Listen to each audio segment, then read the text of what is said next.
ओम शांति। आज है 19 सितंबर 2025 के ईश्वरीय अनमोल महावाक्य। आज की मुरली के मुख्य सार में बाबा ने कहा, मीठे बच्चे, इस बेहद के नाटक में तुम आत्माओं को अपना अपना पार्ट मिला हुआ है। अभी तुम्हें ये शरीर रूपी कपड़े उतार घर जाना है, फिर नए राज्य में आना है। प्रश्न: बाप कोई भी कार्य प्रेरणा से नहीं करते, उनका अवतरण होता है, यह किस बात से सिद्ध होता है? उत्तर: बाप को कहते ही हैं करण करावन हार। प्रेरणा का तो अर्थ है विचार। प्रेरणा से कोई नई दुनिया की स्थापना नहीं होती। बाप बच्चों से स्थापना कराते हैं, कर्मेंद्रियों बिगैर तो कुछ भी करा नहीं सकते, इसलिए उन्हें शरीर का आधार लेना होता है। ओम शांति। रूहानी बच्चे रूहानी बाप के सामने बैठे हैं, गोया आत्माएं अपने बाप के सम्मुख बैठी है। आत्मा जरूर जिस्म के साथ ही बैठेगी। बाप भी जब जिस्म लेते हैं तब ही सम्मुख होते हैं। इसको ही कहा जाता है आत्मा और परमात्मा अलग रहे भवकाल, सुंदर मेला तब लगा, सतगुरु मिला दलाल। तुम बच्चे समझते हो ऊंचते ऊंच बाप को ही ईश्वर, प्रभु, परमात्मा भिन्न भिन्न नाम दिए हैं। परमपिता कभी लौकिक बाप को नहीं कहा जाता है। सिर्फ परमपिता लिखा तो भी हर्जा नहीं है। परमपिता अर्थात वह सभी का पिता है, एक। बच्चे जानते हैं एक परमपिता के साथ बैठे हैं, परमपिता परमात्मा, और वह सभी आत्माएं शांति धाम के रहने वाले हैं। यहाँ पाठ बजाने आते हैं। सतयुग से लेकर कलयुग अंत तक पाठ बजाया है। ये हो गई नई रचना। रचता बाप ने समझाया है कि तुम बच्चों ने ऐसे पाठ बजाया है। आगे यह नहीं जानते थे कि हमने 84 जन्मों का चक्र लगाया है। अभी तुम बच्चों से ही बाप बात करते हैं। जिन्होंने 84 का चक्र लगाया है, सब तो 84 जन्म नहीं ले सकते। ये समझाना है कि 84 का चक्र कैसे फिरता है, बाकी लाखों वर्ष की तो बात ही नहीं। बच्चे जानते हैं कि हम हर 5000 वर्ष बाद पाठ बजाने आते हैं। हम पाठधारी हैं। ऊंचते ऊंच भगवान को भी विचित्र पाठ है। ब्रह्मा और विष्णु का विचित्र पाठ नहीं कहेंगे। दोनों ही 84 का चक्र लगाते हैं। बाकी शंकर का पाठ इस दुनिया में तो है नहीं। त्रिमूर्ति में दिखाते हैं, स्थापना, विनाश, फिर पालना। चित्रों पर समझाना होता है। चित्र जो दिखाते हो उस पर समझाना है। संगम युग पर पुरानी दुनिया का विनाश तो होना ही है। प्रेरक अक्सर भी रोंग है। जैसे कोई कहते हैं आज हमको बाहर जाने की प्रेरणा नहीं है। प्रेरणा यानी विचार। प्रेरणा का कोई और अर्थ नहीं है। परमात्मा कोई प्रेरणा से काम नहीं करता, न प्रेरणा से ज्ञान मिल सकता है। बाप आते हैं इन कर्मेंद्रियों द्वारा पाठ बजाने। करण करावनहार है ना, कराएंगे बच्चों से। शरीर बिगड़ तो कर न सके। इन बातों को कोई भी जानते नहीं, न ईश्वर बाप को जानते हैं। ऋषि मुनि आदि कहते थे हम ईश्वर को नहीं जानते, न आत्मा को, न परमात्मा बाप को कोई में ज्ञान नहीं है। बाप है मुख्य क्रिएटर, डायरेक्टर, डायरेक्शन भी देते हैं, श्रीमत देते हैं। मनुष्यों की बुद्धि में भी सर्वव्यापी का ज्ञान है। तुम समझते हो बाबा हमारा बाबा है, वो लोग सर्वव्यापी कह देते हैं तो बाप समझ ही नहीं सकते। तुम समझते हो ये बेहद के बाप की फैमिली है। सर्वव्यापी कहने से फैमिली की खुशबू नहीं आती। उनको कहा जाता है निराकारी शिव बाबा। निराकारी आत्माओं का बाबा। शरीर है तब आत्मा बोलती है कि बाबा। बिगर शरीर के तो आत्मा बोल नहीं सके। भक्ति मार्ग में बुलाते आए हैं। समझते हैं वह बाबा दुख हरता, सुख करता है। सुख मिलता है सुख धाम में, शांति मिलती है शांति धाम में। यहाँ है ही दुख। ये ज्ञान तुमको मिलता है संगम पर, पुराने और नए के बीच। बाप आते ही तब है जब नई दुनिया की स्थापना और पुरानी दुनिया का विनाश होना है। पहले हमेशा कहना चाहिए नई दुनिया की स्थापना। पहले पुरानी दुनिया का विनाश कहना रोंग हो जाता है। अभी तुमको बेहद के नाटक की नॉलेज मिलती है। जैसे उस नाटक में एक्टर्स आते हैं तो घर से साधारण कपड़े पहनकर आते, फिर नाटक में आकर कपड़े बदलते हैं। फिर नाटक पूरा हुआ तो वह कपड़े उतार कर घर जाते हैं। यहाँ तुम आत्माओं को घर से अशरीरी आना होता है, यहाँ आकर ये शरीर रूपी कपड़े पहनते हो। हर एक को अपना अपना पार्ट मिला हुआ है। ये बेहद का नाटक है। अभी ये बेहद की सारी दुनिया पुरानी है, फिर होगी नई दुनिया। वह बहुत छोटी है। एक धर्म है, तुम बच्चों को इस पुरानी दुनिया से निकल फिर हद की दुनिया में, नई दुनिया में आना है, क्योंकि वहाँ है एक धर्म। अनेक धर्म अनेक मनुष्य होने से बेहद हो जाती है। वहाँ तो है एक धर्म, थोड़े ही मनुष्य। एक धर्म की स्थापना के लिए आना पड़ता है। तुम बच्चे इस बेहद के नाटक के राज को समझते हो कि यह चक्र कैसे फिरता है। इस समय जो कुछ प्रैक्टिकल में होता है उसका ही फिर भक्ति मार्ग में त्यौहार मनाते हैं। नंबरवार कौन कौन से त्यौहार है यह भी तुम बच्चे जानते हो। ऊंचते ऊंच भगवान शिव बाबा की जयंती कहेंगे। वह जब आए तब फिर और त्यौहार बने। शिव बाबा पहले पहले आकर गीता सुनाते हैं, अर्थात आदि मध्य अंत का ज्ञान सुनाते हैं। योग भी सिखाते हैं, साथ साथ तुमको पढ़ाते भी हैं। तो पहले पहले बाप आया, शिव जयंती हुई, फिर कहेंगे गीता जयंती। आत्माओं को ज्ञान सुनाते हैं तो गीता जयंती हो गई। तुम बच्चे विचार कर त्योहारों को नंबरवार लिखो। इन बातों को समझेंगे भी अपने धर्म के। हर एक को अपना धर्म प्यारा लगता है, दूसरे धर्म वालों की बात ही नहीं, बल्कि इसको तुम्हारा धर्म प्यारा हो भी परंतु उसमें आ न सके। स्वर्ग में और धर्म वाले थोड़े ही आ सकते हैं, झाड़ में बिल्कुल साफ है। जो धर्म जिस समय आते हैं फिर उस समय आएंगे। पहले बाप आते हैं, वही आकर राजयोग सिखाते हैं। तो कहेंगे शिव जयंती, सो फिर गीता जयंती, फिर नारायण जयंती। वह तो हो जाता सतयुग, वो भी लिखना पड़े नंबरवार। ये ज्ञान की बातें हैं। शिव जयंती कब हुई वह भी पता नहीं है।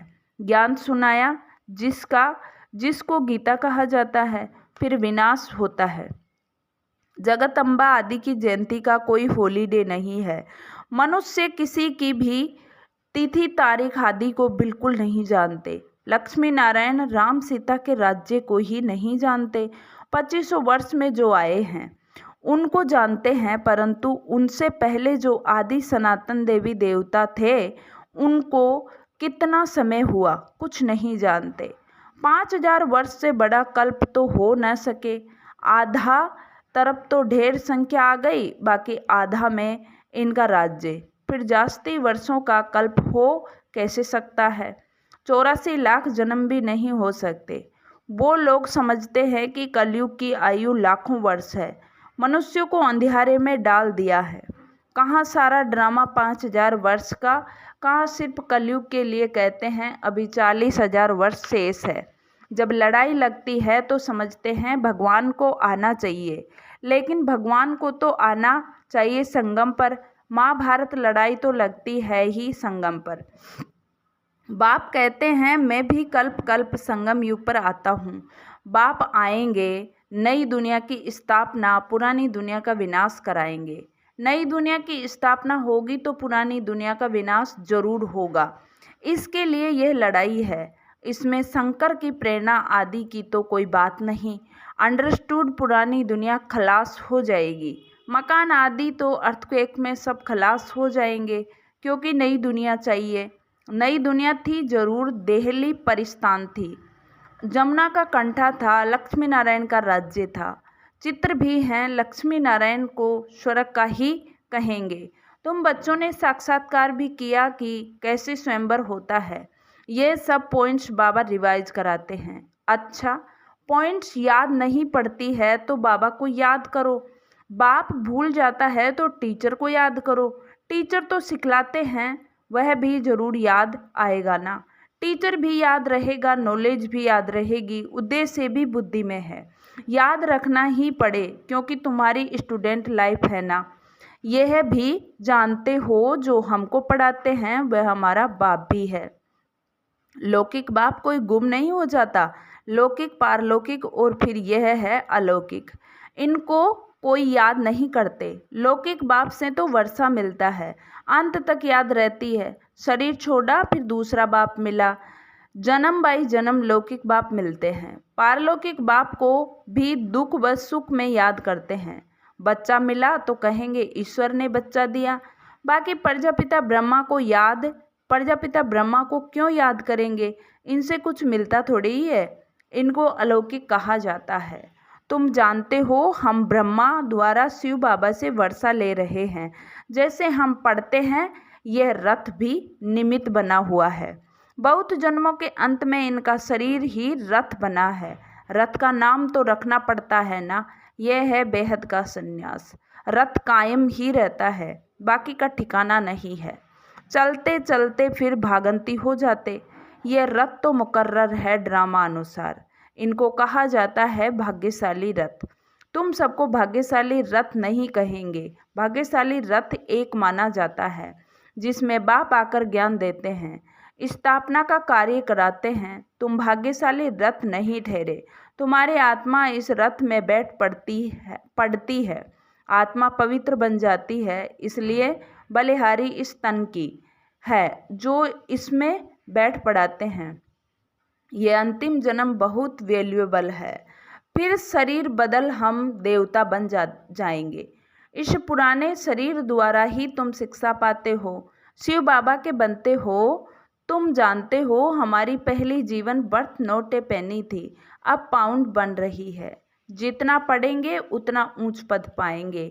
बाप ने समझाया है याद की यात्रा है मुख्य। इनको ही भारत का प्राचीन योग कहते हैं, जिससे तुम पतित से पावन बनते हो। स्वर्गवासी तो सब बनते हैं, फिर है पढ़ाई पर मदार। तुम बेहद के स्कूल में बैठे हो, तुम ही फिर देवता बनेंगे। तुम ही समझ सकते हो ऊंच पद कौन पा सकते हैं, उनकी क्वालिफिकेशन क्या होनी चाहिए। पहले हमारे में भी क्वालिफिकेशन नहीं थी, आसुरी मत पर थे, अब ईश्वरीय मत मिलती है। आसुरी मत से हम उतरती कला में जाते हैं, ईश्वरीय मत से हम चढ़ती कला में जाते हैं। ईश्वरीय मत देने वाला एक है, आसुरी मत देने वाले अनेक हैं। माँ बाप, भाई बहन, टीचर, गुरु कितनों की मत मिलती है। अभी तुमको एक की मत मिलती है जो 21 जन्म काम आती है। तो ऐसे श्रीमत पर चलना चाहिए ना। जितना चलेंगे उतना श्रेष्ठ पद पाएंगे, कम चलेंगे तो कम पद। श्रीमत है ही भगवान की, ऊंचते ऊंच भगवान ही है जिसने श्री कृष्ण को ऊंचते ऊंच बनाया, फिर नीचते नीच रावण ने बनाया। बाप गोरा बनाते फिर रावण सांवरा बनाते। बाप वर्षा देते, वह तो है ही वॉइसलेस। देवताओं की महिमा गाते हैं, वह तो है ही वॉइसलेस। देवताओं की महिमा गाते हैं, सर्वगुण संपन्न, 16 कला संपूर्ण, मर्यादा पुरुषोत्तम। सतयुग में आत्मा और शरीर दोनों पवित्र होते हैं। देवताओं को सब जानते हैं, वो संपूर्ण निर्विकारी होने के कारण संपूर्ण विश्व के मालिक बनते हैं। अभी नहीं है, फिर बन रहे हैं। बाप भी संगम युग पर ही आते हैं। ब्रह्मा के द्वारा ब्राह्मण, ब्रह्मा के बच्चे तो तुम सब ठहरे। वह है ग्रेट ग्रेट ग्रैंडफादर। बोलो, प्रजापिता ब्रह्मा का नाम नहीं सुना है?